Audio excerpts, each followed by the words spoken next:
Assalamualaikum warahmatullahi wabarakatuh. Perkenalkan, nama saya Musli dengan NIM 1941111018.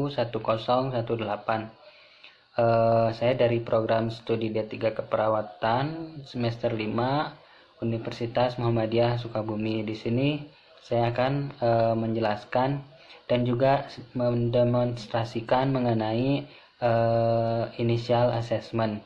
Nah, apa itu initial assessment? Initial assessment itu merupakan suatu cara atau langkah-langkah yang digunakan untuk menilai hal-hal yang mengancam nyawa pada seseorang dengan kasus trauma dan bagaimana kita menanganinya dengan cepat dan benar. Nah, pada initial assessment ini ada beberapa tahapan, yaitu ada danger, terus ada yang kedua ada response, yang ketiga ada call for help, terus yang keempat ada primary survey, yang kelima reevaluasi, dan yang terakhir ada secondary survey. Nah, kita ilustrasikan bantal ini merupakan seorang pengendara motor yang tertabrak mobil. Nah, ketika kita melihat kecelakaan pengendara motor yang tertabrak mobil di depan mata kita, maka hal pertama yang harus kita lakukan adalah yang pertama tadi ada danger.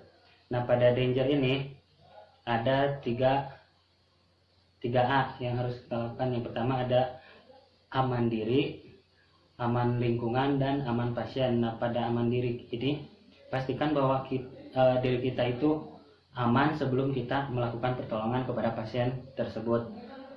Terus yang kedua ada aman lingkungan.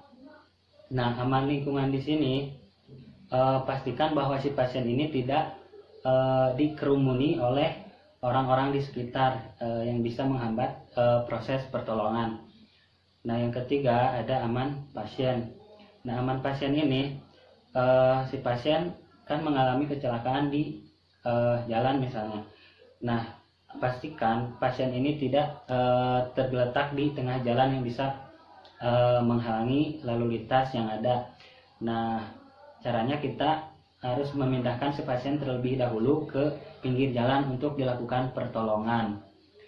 Nah, setelah kita lakukan 3 hal tersebut, 3A tersebut, terus selanjutnya yaitu kita lakukan cek respon kepada pasien. Cek respon ini ada 4, ada A, P, P, dan U. A itu yaitu alert. Nah, pada tahapan alert ini kita lakukan dengan cara menepuk pasien dan memanggil si pasien, misalnya Pak, kita lihat apakah si pasien bisa merespon atau tidak. Nah, ketika si pasien tidak merespon, itu artinya pasien ini mengalami penurunan kesadaran. Selanjutnya yaitu P. P ini verbal. Ketika kita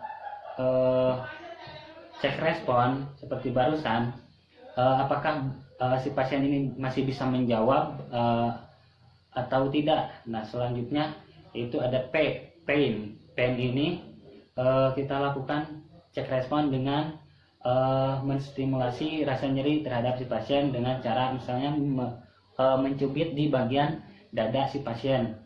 Nah, apakah pasien itu bisa merespon terhadap nyeri tersebut atau tidak. Nah, selanjutnya yang terakhir ada unresponsive. Ketika si pasien tersebut tidak merespon sama sekali dengan apa yang kita lakukan sebelumnya, 3 tahapan yang sebelumnya kita lakukan, selanjutnya kita meminta bantuan kepada orang sekitar untuk memanggil bantuan kepada instansi kesehatan terdekat, ya, misalnya rumah sakit, puskesmas, dan lain sebagainya. Selanjutnya yaitu ada primary survey. Nah, primary survey ini ada beberapa tahapan, mulai dari A, B, C, D, E, F, G, dan H. Nah, ini merupakan airway. Pada tahapan airway ini kita melakukan pembukaan jalan napas. Nah, apabila terdapat obstruksi ataupun sumbatan jalan napas, kita bisa melakukan 3 cara. yaitu ada Hemptil, Chinlead, dan Jautras sebagai cara manual untuk membuka jalan napas. Nah, sedangkan apabila ada terdapat beberapa gangguan jalan napas, misalnya ada gargling atau cairan, bisa kita lakukan suction, terus pemasangan OPA ataupun NPA. Nah, perlu kita perhatikan untuk Hemptil dan Chinlead itu tidak boleh dilakukan pada pasien yang dicurigai adanya fraktur ataupun cedera servikal.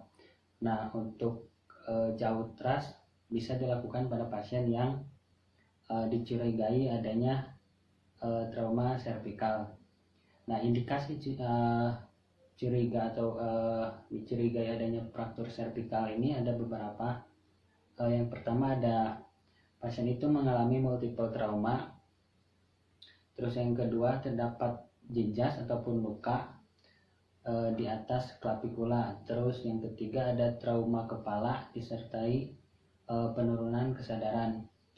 Terus yang keempat biomekanik trauma yang mendukung, misalnya pasien itu mengalami kecelakaan tidak menggunakan helm. Terus yang terbentur saat pertama kali itu yaitu kepalanya misalnya, maka bisa dicurigai adanya fraktur servikal.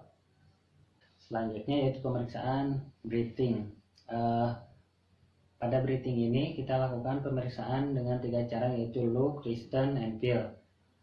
Look, kita lihat pergerakan dadanya. Misalnya ini pasien, kita letakkan telinga kita di samping hidung si pasien sambil kita melirik ke bagian dada.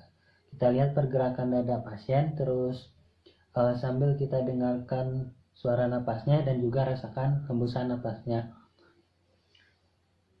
Selanjutnya, apabila tidak ada napas, kita lakukan cek nadi karotis. Selanjutnya, apabila tidak ada nadi karotis, kita lakukan RJP sebanyak 5 siklus, yang mana satu siklusnya itu terdiri dari 30 kompresi dan 2 ventilasi, atau bisa disebut 30:2. Setelah kita melakukan kompresi sebanyak 30:2, selanjutnya kita cek kembali respons pasien dengan cara melakukan IAPP, diinspeksi, diauskultasi, diperkusi, dan dipalpasi.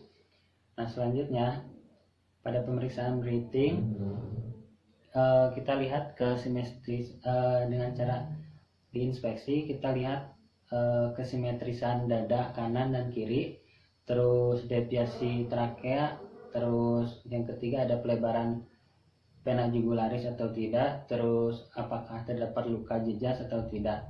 Selanjutnya yaitu C atau circulation. Nah, pada circulation ini kita melakukan pengkajian terhadap tanda-tanda shock. Misalnya apakah ada pendarahan atau tidak. Adanya pendarahan ini bisa ditandai dengan adanya cyanosis atau kebiruan di ujung-ujung ekstremitas, terus akral teraba dingin, terus adanya takikardi. Nah, selanjutnya kita lakukan pemeriksaan disability melalui Glasgow Coma Scale atau pemeriksaan GCS untuk memeriksa tingkat kesadaran si pasien. Selanjutnya adalah pemeriksaan disability. Nah, disability ini kita lakukan pemeriksaan dengan memeriksa pupil klien dengan menggunakan pen light, apakah hasilnya isokor atau anisokor. Terus selanjutnya ada pemeriksaan motorik. Setelah itu kita lakukan pemeriksaan exposure.